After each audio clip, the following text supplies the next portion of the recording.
Hey everyone, and welcome back to the Garage Gym Experiment podcast. This is our Sunday survey results episode.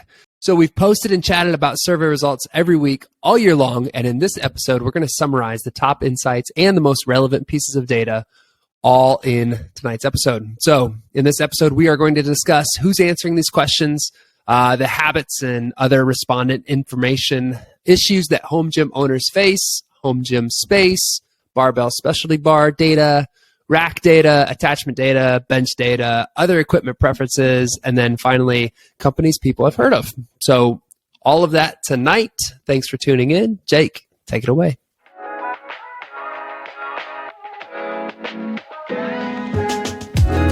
Welcome to the Garage Gym Experiment podcast, where we dive deep into the home gym scene. Each week, we put out Sunday surveys where you tell us your thoughts on products, builds, and all things home gym related. We're here to break down the numbers and to talk shop. So thanks for listening, and let's get started. All right. Thank you, Adam. So I have, as Adam mentioned, there's just a ton of different sections. I just have the blog post that will be released as this podcast is ready to go. And I'm just going to go down the list here. As Adam mentioned, we discuss these topics every week, all year long, and go into a little bit more depth. So this will be more of a high-level overview of just like the top things that you need to keep your eyes out on. Yeah, just the top things, and then also just some trends that we've seen. But first, I'll start off by just saying who's answering these questions, and then with that, just keep in mind that these are asked via the Instagram story in a 24-hour format. Multiple choice format, and it's fairly casual, but thousands answer each question. So quite a bit of data, and I would say it's significant. But the biggest thing to keep in mind as we go through this data is that you have to keep in mind it's the home gym owners that are most likely the most passionate, because they are taking the time to answer survey questions via an Instagram story from an Instagram account that they follow, a Garage Gym Instagram account that they follow. So most likely, if you don't care, you're not going to take the time to answer these survey questions. But all right, let's do it. So who is answering these questions? So it's mostly males between the ages of 25 and 44. So it's 80% male, and then 77% between those ages. And then in addition to that, I would say those are the most active. That's the most active group we see in the comments section, and then based off our podcast and YouTube data. So just keep that in mind. 55% are parents, pretty consistent with what we've seen over the years. 82% are in America, 7% Canada, 7% Europe, and then just 3% in the rest of the world. So quite a bit, the bulk of the audience is in North America. There were slightly more white collar workers than blue collar workers. So 51% said they worked in white collar jobs, 46% blue collar, and then 3% stay at home. There were also some coaches and nurses and military who didn't quite know what to say for this one. So just something to keep in mind. I think that's a minor detail. Just know that it's mostly blue collar and white collar, and it's relatively even. Also, like most of these people answering the questions are answering them on a regular basis. 32% say every week, and then 46% say most of the time. It's a lot of people have played sports in the past, 71% high school sports, 27% college. So it's a group that has been active for quite a while, most likely. 88% of these people use the home gym as their primary gym option. So if they do go to a secondary gym, then it's their secondary option. But most people are utilizing it as their primary here. The garage is the most popular spot for putting in a home gym. So that is about 2 out of 3, or 64%, saying that it's in the garage, 20% basement, 8% in another room, and then 8% have it elsewhere in like a different building or a shed or other room. And then I'll just mention, like, it is important, like in a perfect world, most people would likely be putting it in another room as opposed to their garage or another space. So while 64% have it in the garage, only 44% said they'd be doing it in a garage in a perfect world. All right, next, about half say that they do not associate themselves with any strength sport. However, if you did break down the strength sports into powerlifting, bodybuilding, crossfitting, etc., powerlifting would be the most popular, with bodybuilding just a little bit behind. So powerlifting had 27%, bodybuilding 22%, CrossFit 18%, and then the other ones were a decent ways behind, like Olympic weightlifting and strongman. Also, just like another thing to keep in mind, this with the people answering the questions, 64% would rather improve their bicep size than the mile time. So, in general, you have a lot of dudes interested in strength. They might be a bodybuilder, might be a powerlifter. They've likely have played sports in the past and are working, So, and also could be a parent, like 50-50 chance being a parent. Any other key takeaways from those data points, Adam? No, you covered it. And it doesn't really surprise you and I, Jake, because we've been around the data for so long, we know kind of who we're talking to. But it is pretty interesting, like if you are out there and you don't fit one of those categories, where like most of the people are, and you can see like why, some of the topics might not agree, like the majority vote might not agree with yours or whatever. So it's just good information to have. Yeah, and it also just kind of paints the picture as to like who this data is for. So should I be listening to the rest of this if I'm like running some sort of company and I want to know the audience? Peloton, maybe not. Like they might not care about a bunch of dudes in their 20s, 30s, and 40s who want to be bodybuilding. So right. Versus like Rogue or Rep, like they should probably listen to the rest of this. All right. So we'll take this one step further, talk about habits and other respondent information. So spending varied. Some spent a lot, others not so much. So this year, about 36% stated that they spent less than $500, and then another 24% spent over $1,500. And then you have about 40% somewhere in the middle. So most people, so you could say that about 2 out of 3 spent more than $500 on their home gym this year.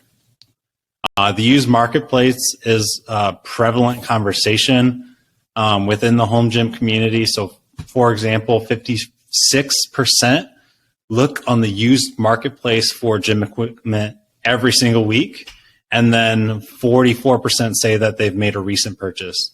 I believe that was within the last 5 months. What was how the question was phrased. So, people are constantly looking for a deal.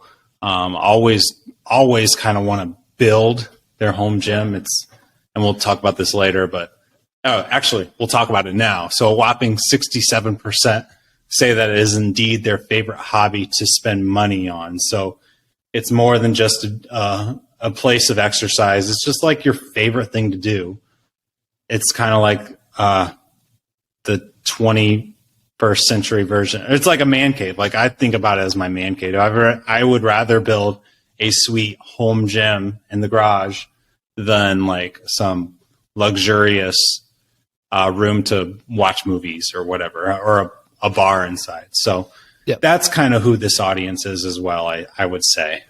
And, the reasons for training have remained consistent over the years as well. So the number one reason that people train is physical health. Number 2, mental health. Number 3, look good. And then number 4 is for a competition. So mental health, physical health are the top reasons that people are working out among this group. All right. And as people are working out, most do have some sort of programming guide, whether that is free or paid. So whether you're just grabbing something off the internet for free, or you have like an app or a coach, there's different options for your programming so that you can get the shape that you want to be. 72% follow a workout program, 41% in total. So over half of those that follow a workout program pay for programming, and then another 10% have a head coach. So programming, while we don't really discuss it too much on like our podcast or in our world, it's not really our niche as much. It's also a huge part of home workouts. So a whole nother world over there. And there's quite a lot of people who are having great success teaching others how to work out and guiding them on their workouts in the home gym. When it comes to perks of the home gym, or the main benefit, 82% believe that saving time is more than saving money when it comes to owning a home gym. And then just in general, that's the main benefit that most people express and that's why they own a home gym, is to ultimately save time so that they can have more time with their family, more time working, more time doing other hobbies, etc. So it's not really the saving money as the biggest benefit that most 5 years ago might have expressed. So that has kind of shifted. All right. And then going into how much specific time is saved. So the majority say that they're saving 15 to 45 minutes, but a massive 35% say that they spend over 45 minutes a day just by owning a home gym. So, less commute time, less like getting ready. It's just easier. You just have to walk through the door and you have a gym. And then there's only 14% saying that they save less than 15 minutes over a home gym. And we go into this on the podcast, but like ultimately, 45 minutes a day turns into many hours a year. So that's definitely the biggest benefit most people get from the home gym. All right, next up, I'll run through this one. We have a whole episode on this as well, but the issues that home gym owners face, the two biggest are easily price of obtaining more equipment and lack of space. So only 10% say the price is not an issue, and then only 13% say space in general. The number 3 issue is ceiling height, but it's a pretty big distance away, with over 30% saying it's not an issue. Temperature control is the number 4 issue, and just important to note that cold winters are a bigger problem than hot summers. 66% voted cold winters versus 34% hot summers. Good. Yep. All right, so let's chat about what is owned. So on the screen, we have a list of about 30 different products. It ranges from barbells all the way to leg press machines. Honestly, most of it just kind of makes sense. We have barbells, dumbbells, squat rack, jump rope at the top, and then we have the larger specialty items at the bottom. If you want to take a closer look at that, again, on the blog, we'll have a specific link to that entire blog post with more info, but kind of just makes sense. A few trends that we've noticed over the last year and a half of data is just, the essentials are going up. So more people are owning barbells, squat racks, stall mats, adjustable benches, bumper plates, and iron plates. It's basically a clean line going up. For example, in March of 2021, 86% owned a barbell, 91% owned it in September that year, 94 in February of this year, and then 97 in August of this year. So it's just one of those things where we're seeing more people add everything, but the essentials are going up the quickest. And then when it comes to like specialized strength machines, the functional trainer is most likely the most popular when it comes to the larger specialty items, beating out the leg press machine, GHD, reverse hyper, and belt squat. As of right now, 19% say that they own a functional trainer.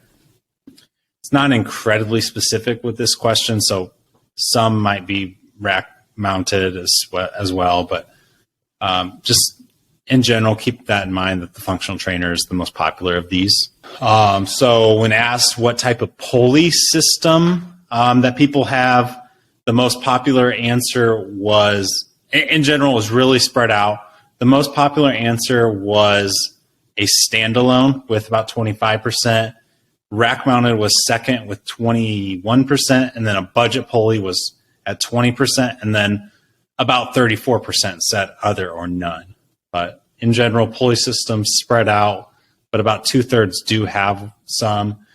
Stall mats are still the choice for most when it comes to flooring. About 70% have stall mats. Only 10% have puzzle mats. 6% went with rolled flooring, so the premium stuff, and then 15% other or none. Home gym space. So we mentioned this was an issue for just about everybody who are answering these questions. So just to say what specifically people are working with, about 65% have about 200 square feet or less. This is a number that we haven't seen change much at all.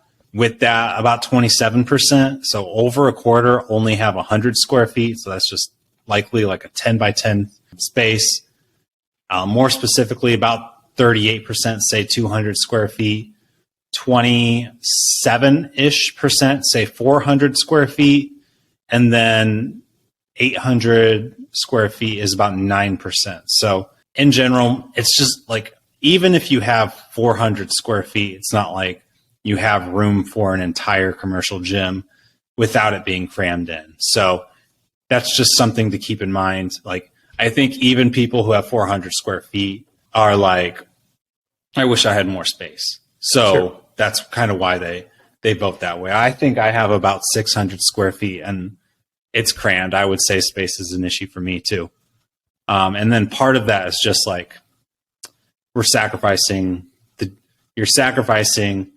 other uses of the garage or other uses of the basement for your gym. So just something to keep in mind for you as you are either talking with your other home gym owners or thinking about your customers.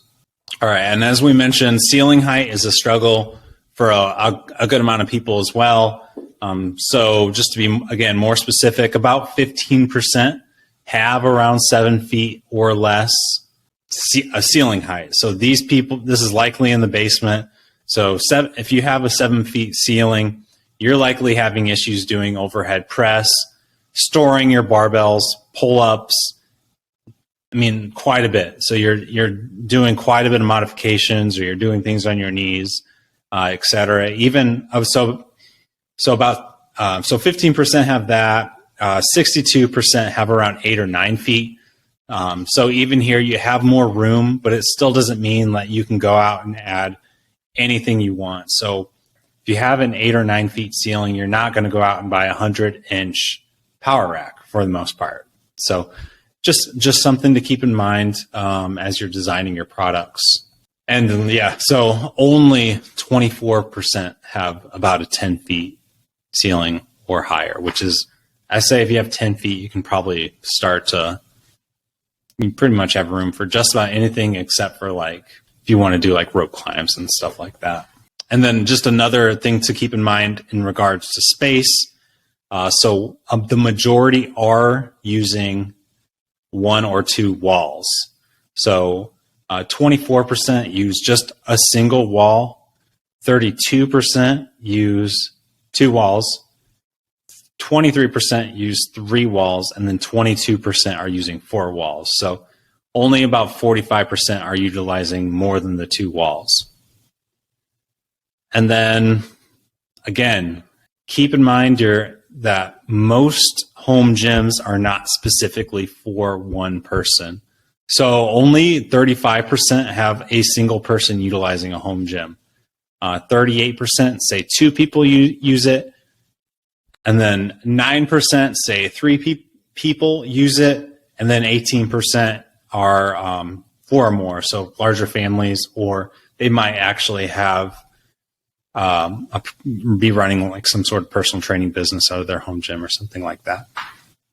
All right, let's go specifically to barbell data. So when asked, what is your primary barbell, the multi-purpose bar, which for most includes a 28.5 millimeter diameter, was the most popular by just a tad over the power bar. So the multi-purpose bar had 42% of the votes versus 37% for a power bar.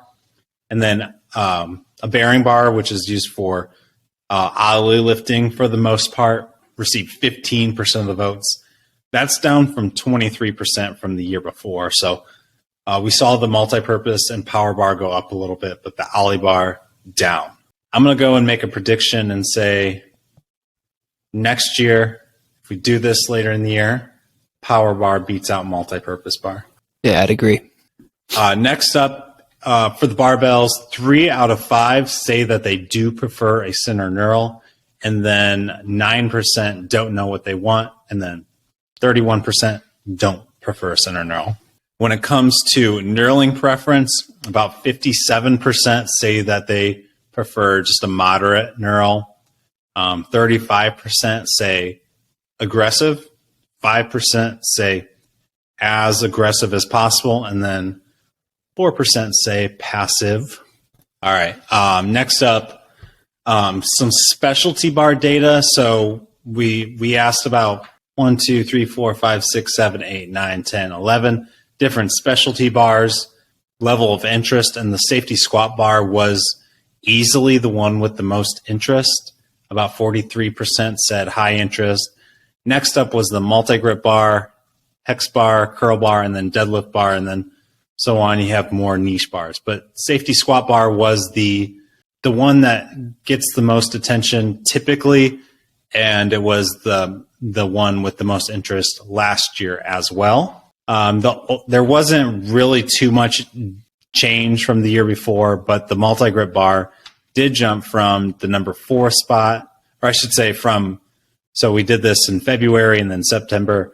There wasn't too much change, but the multi-grip bar did jump from the 4th spot all the way to the 2nd spot this time around. So curious to see, as more innovations come, we saw the rep open trap bar come out a little bit later this year. Maybe will we see the hex bar climb back up? We'll see. All right.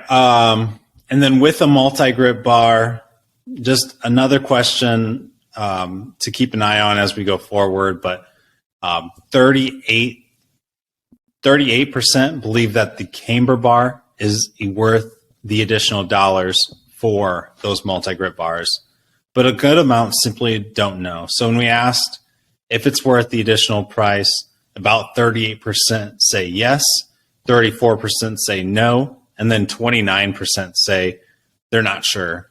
So most likely they've just never used a multi-grip camber bar.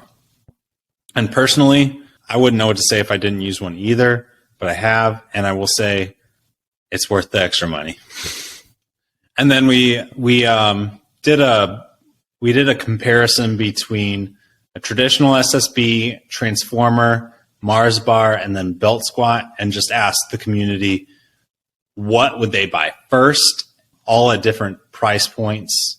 And the SSB was the easy number one with 52% of the votes. Only 13% said Mars or transformer bar. 13% said standalone belt squat, and then 22% said none. I thought the fact that only 22% said none was kind of a big indicator as to what we've seen in terms of the level of interest in specialty bars over the year. In terms of open trap bar, so we asked which trap bar style opens you interests you most. So either the open, traditional, or you're not sure. And then the open trap bar dominated this one with 70% of the votes. Traditional hex only 20, and then 11% not sure. So 3.5 times more votes for the open trap bar than traditional hex. I personally, with the solid open trap bar options out there, don't see a reason for many people to buy that traditional one. And then the last specialty bar question the last specialty bar question we have to go over is, where are you buying your specialty bar from? And the most popular answer was Rogue. So 44% said Rogue, 22% said Kabuki, 19% said Rep, and then 15% said Titan.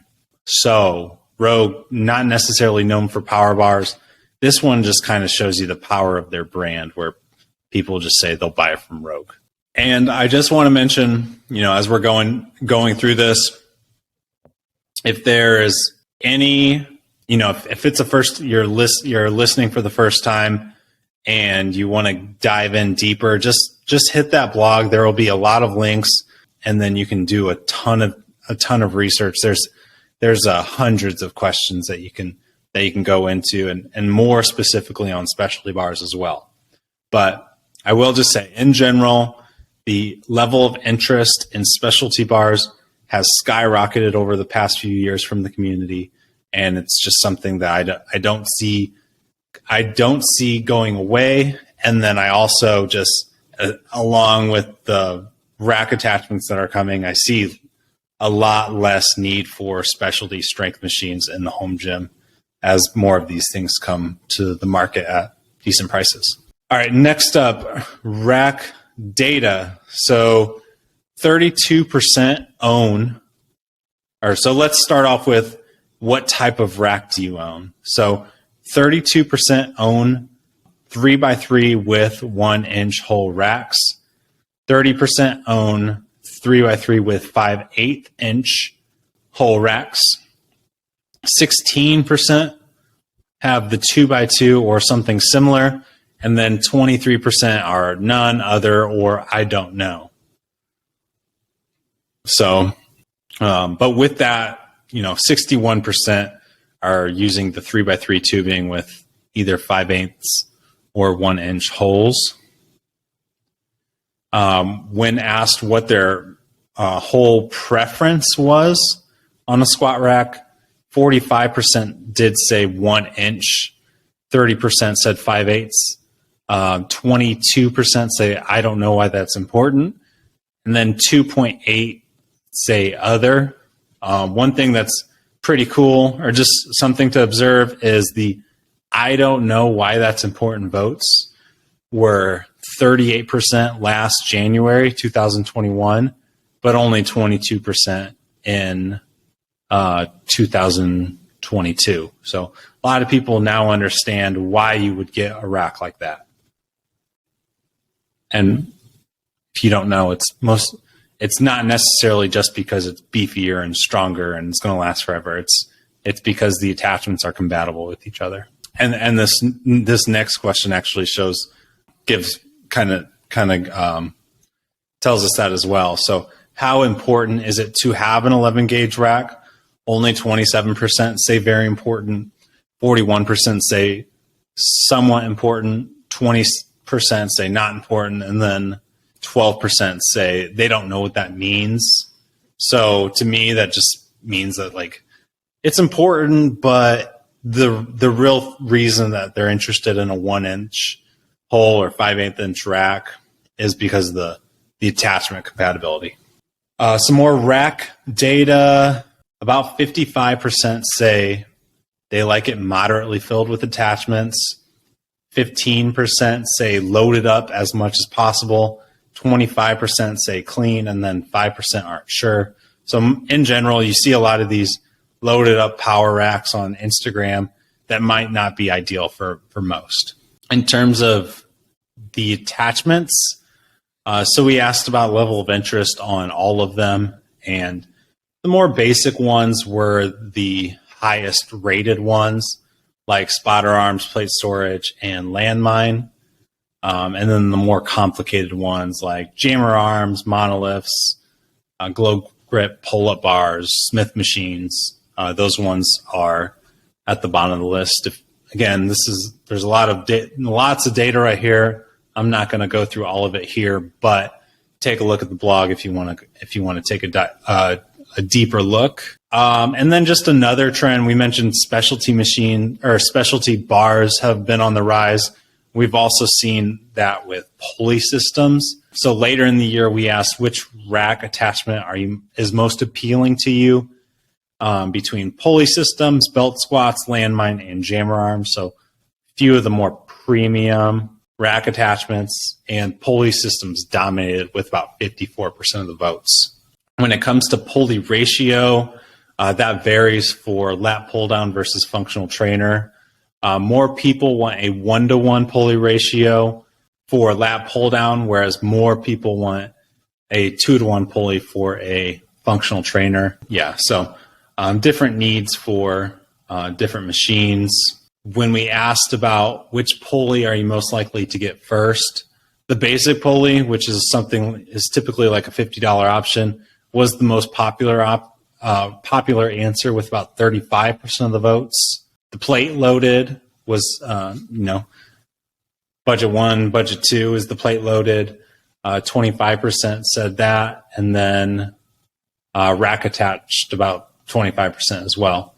Only 15% went with like a selectorized lat tower, which are more expensive, probably around a couple $1,000s.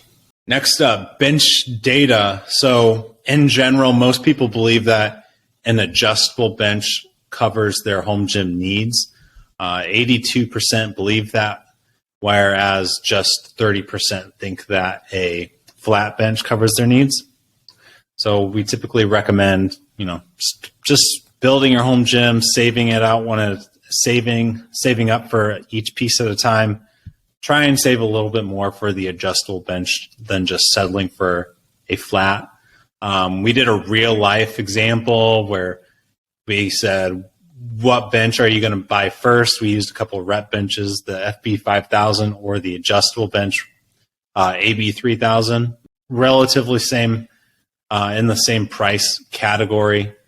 76% went with the adjustable bench versus 18% the flat. So people know. And then we also have just really seen adjustable bench ownership go up versus flat bench kind of leveling out. And then we've also just seen the adjustable bench ownership go up over the past couple of years, whereas the flat bench has pretty much leveled out. So people know this. And then last, we've mentioned rep in this section before.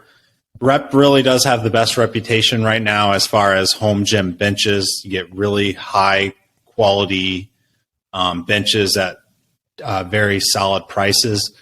So when we asked, what are you going with, a Rogue bench or a Rep bench? Last year, Rep received 52% of the votes, but this year they received 57% of the votes. So the lead grew even further over Rogue. And honestly, right now, those are probably the most popular benches outside of people buying those Flybird benches. So Flybird are the other cheap Amazon benches. When asked about bench width preference, it was a tie. So 44% said wide, 44% said regular, only 12% were unsure. I personally prefer wide bench. Adam here, he likes it regular. I say regular, but after I put the wide pad on, I never switched it back. I'm still using the wide pad over the regular one. I think it's all just what you're used to using the most. Right. I don't know. Yeah. All right. A few more sections. Next up is just kind of a random equipment preferences. So bumper plates over iron plates for most. So when we said, are you going with bumper plates or iron plates for your home gym? 56% said bumper, 31% said iron, 13% said whatever is cheapest. That's also kind of what we've seen over the past few years as well. Bumpers are a better option for most. The top strength machine for the home gym are when you break down between plate loaded and selectorized, more people are interested in a plate loaded lat tower as the top choice. Whereas if you wanted a selectorized option, the functional trainer was the top choice. So does that make sense? Yeah. So in comparing plate loaded or selectorized per machine, if you're going selectorized, like that's people want selectorized and functional trainer. For those listening, I'll just break it down another level. So when we asked the community which selectorized strength machine are you going with between functional trainer, lat pull down, leg curl extension, and belt squat, 37% said functional trainer, 30% said lat pull down, 17% said belt squat, and then 16% went with leg curl / extension. When you look at it for plate loaded, 32% said lat pull down, top answer. Leg extension / leg curl was number 2 at 26%. Belt squat was number 3 at 21%. And then functional trainer, while it was first for selectorized, it was last for plate loaded. So people just don't want to use a plate loaded functional trainer.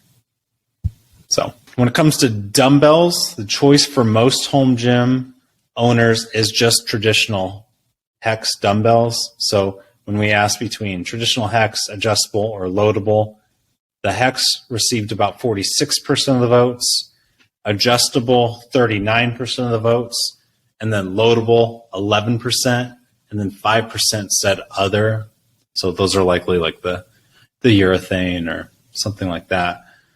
So hex wins, but it's also important to note that the adjustable dumbbells received nearly 4 times more than loadable.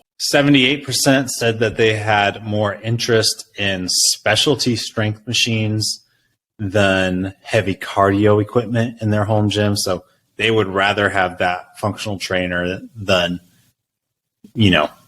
treadmill or elliptical or whatever. And then as far as cardio, the top choice for this audience is most likely the rower with the air bike just behind. So 35, when we asked earlier in the year, we asked between rower, air bike, treadmill, and then stationary bike. Rower received 35% of the votes, air bike 32, treadmill 20, stationary bike 14. We asked about the stair climber later in the year. That one was about 10%. So I would say that these 4 are still the top 4. We have, for anyone new, we have a survey that we ask about every 6 months or so, and it's simply, have you heard of X? And we list about 30 different companies, and the survey respondents simply say yes or no. Do they know them? Have they heard of them or not? So I'm not going to go into too many details as far as I'm not going to go into all of these companies, but I'll just say at the top, you have like Rogue, Titan, Peloton, and Rep. So we added Peloton this time around, but it's typically Rogue, Titan, and Rep at the top. They are at 96% and above. We have like companies like Sorinex and AbMat and Alico also above 90, Kabuki above 90, Bells of Steel in the 80s, Fringe, PRX 80s. And then we have smaller companies like Gymway, Bolt, Freedom Fitness. They're in the 20s and 30s. So, the more interesting data here is to say like who has risen over the past 3 years. And we have a few that have just risen a ton.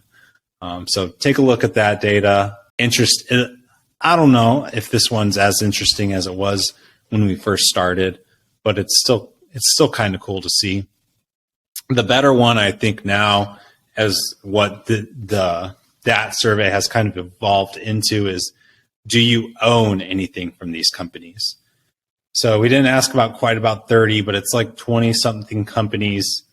And again, take a look at the blog and previous surveys, but some like really interesting data when you just simply ask, do you own anything from X? Do you own anything from Rogue, Rep, Titan? This one's pretty interesting. So over 84% say that they own something from Rogue, which is just like insane. The fact that 84% of the survey respondents own something from Rogue is crazy. Rep or Titan and Rep are easily in second. They're both right around the 60-ish percentage. So also very, very dominant. AbMat's in fourth at 34%. And then everybody else, like I mentioned, we asked about 20 other companies or so, are kind of around that 20% down to 3%. So another good one to look at. I will mention the big risers that we did see from this survey to the previous were Bells of Steel up from about 9.5% to 16.2%. Rep went from 38% to about 60%. And then Titan also went from 44% to 61%. So those are the three companies that are, we've said this on the podcast before, but those are the ones, them and Rogue, there seem to be 1, 2, 3, and 4 when it comes to who the most people are looking at when they're looking at buying everyday items for your home gym. So take that how you will. Again, go look at this data. It's pretty cool. And then lastly, here's just a number of things that don't fall into they kind of fall into the other bucket. But this is the last section, kind of mentioned in the podcast, and just all year, basically, with Rep releasing a ton of great products, probably, and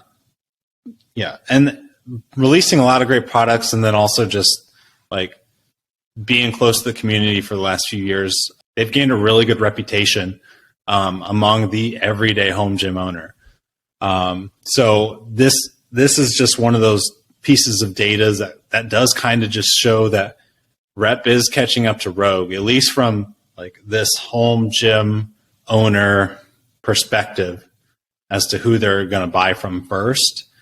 So when we asked, who are you going to fill your home gym up with, or I should say, when we asked, who are you filling up your home gym with cost in mind, 41% say Rep, 36% say Rogue, 16% say Titan, and then 6% say Bells of Steel.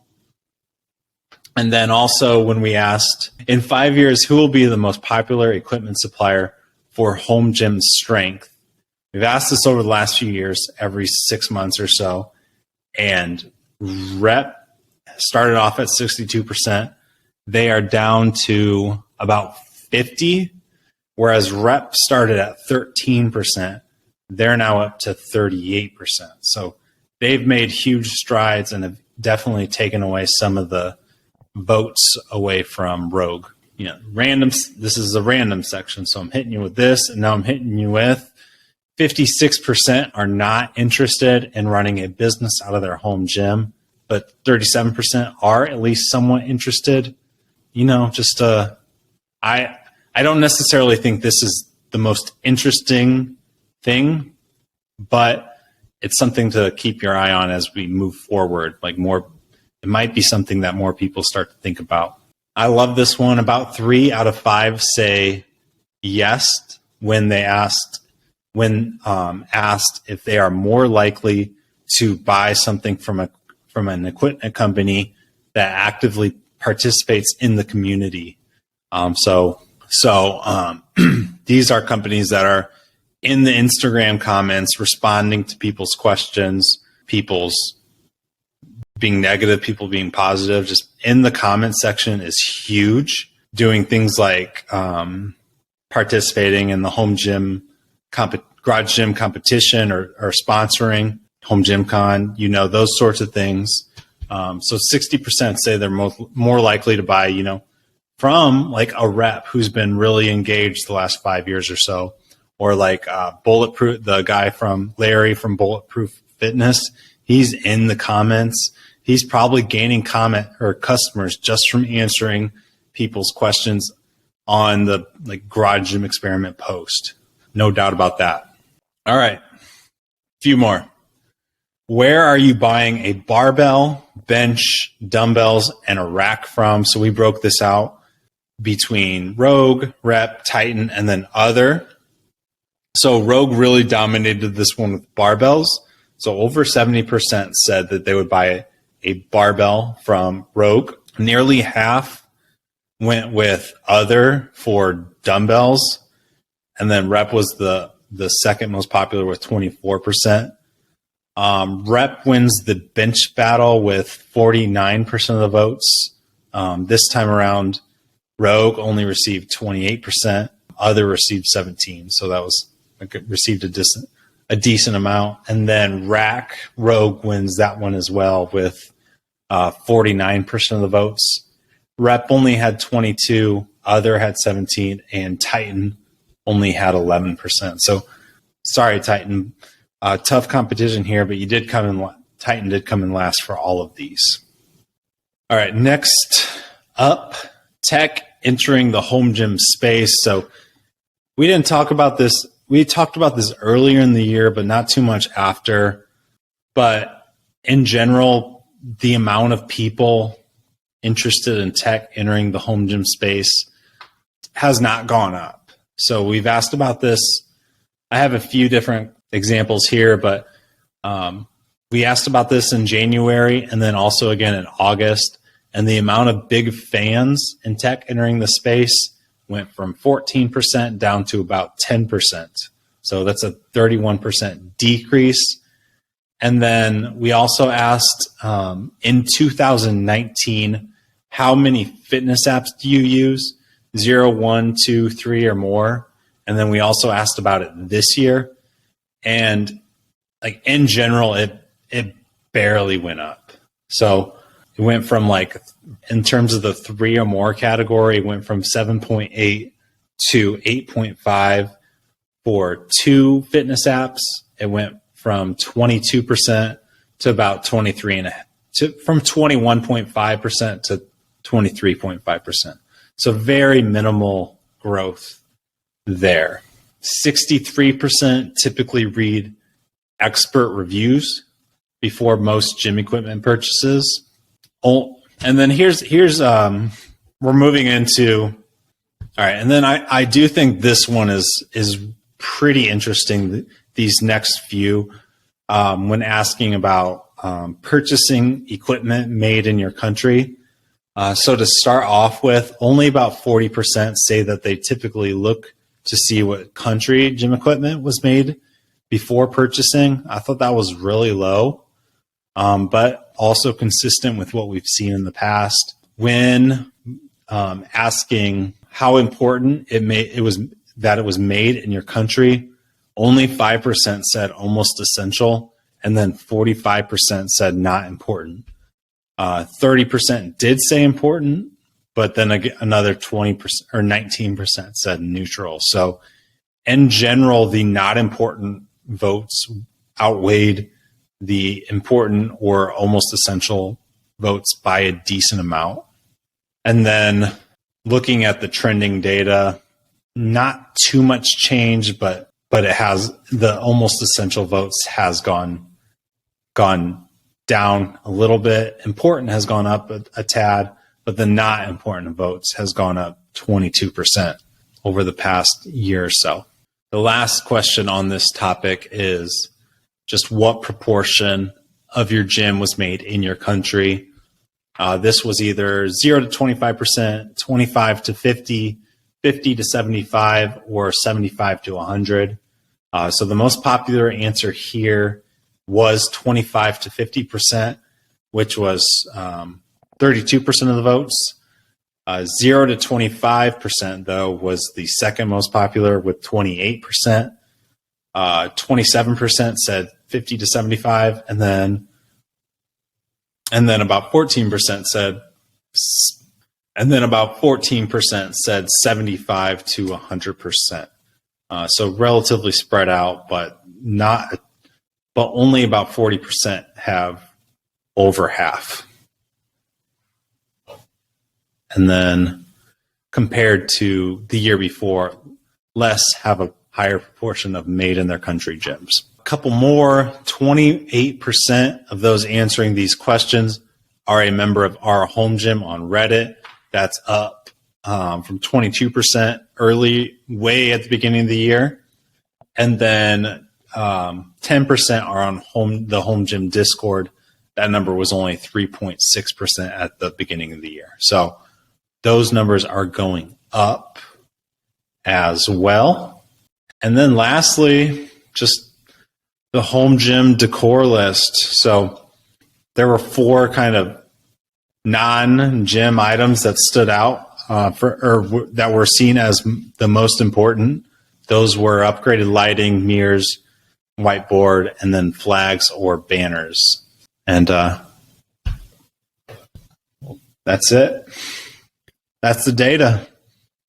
Boom. A lot of stuff covered tonight, guys. So like Jake said, this is going to be released in the blog post, so you can really dive into all of it. Scroll through, ton of interesting stuff that we covered tonight. All right, well, that's going to do it for us tonight. Did you like tonight's episode? Well, then be sure to keep your eye out for new episode releases wherever you listen to podcasts. Stay involved on our social media sites by following Garage Gym Experiment and taking part in the Sunday surveys on Instagram so that you can be a part of these conversations too. Like, follow, subscribe to the channel on YouTube, and get involved on our website for all your home gym content needs. Another update, Home Gym Con is rapidly approaching. So if you haven't got your tickets yet, you should go on garagegymexperiment.com and check out Home Gym Con. We want to thank everyone for an awesome year. Thank you for 2022, and we can't wait for 2023. Jake, do you have anything else left for the listeners? Nope. All right, guys. We'll catch you next time in the new year. Have a good one. Bye.